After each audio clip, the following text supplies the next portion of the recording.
Maintenant, nous allons parler d'un autre parfum iconique dans la maison Jean Patou, qui est le Mille. Alors, Jean Patou meurt en 1936, peu de temps après le Joy, et son parfumeur Almeras va quitter la maison. Et après des années de guerre où la maison sera un peu en dormance, un nouveau parfumeur arrivera, c'est Henri Juboulet, qui mourra très rapidement, malheureusement, d'une crise cardiaque et sera remplacé par le deuxième, je dirais-je, parfumeur emblématique de la maison, qui est Jean Kerléo, qui a fait pratiquement toute sa carrière chez Patou, presque 40 ans, jusqu'à la fin des années 90.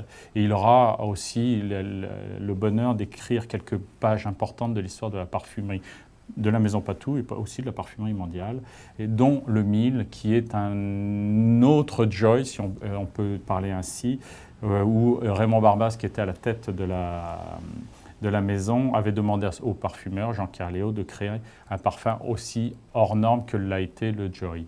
Et Jean Kerléo va reprendre l'accord Rose Jasmin, qui est devenu iconique après le Joy, et il va faire comme un vaudeville, faire intervenir une troisième personne qui est la fleur chinoise qui s'appelle l'osmanthus, qui est une fleur qui pousse sur les flancs de l'Himalaya, qui a cette particularité de sentir un peu l'abricot, qui apporte cette note fruitée et chaleureuse et sensuelle.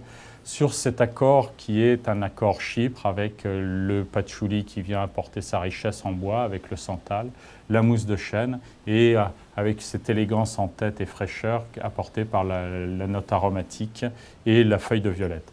Donc on va sentir ce parfum dont Adrien nous a fait une interprétation tout en chinoiserie du Mille. Merci Thomas, et donc du coup nous allons passer à l'interprétation de Mille.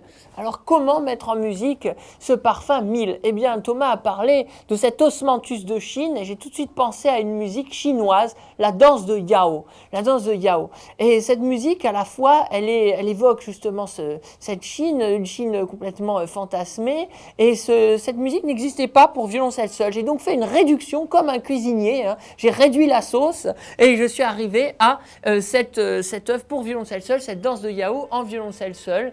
Et après, donc, vous allez entendre au milieu de l'œuvre cette sensualité qui est très typique du parfum Mille, une évocation peut-être des Mille et une nuits. En tout cas, je vais essayer de vous le mettre en musique avec cette danse de Yao.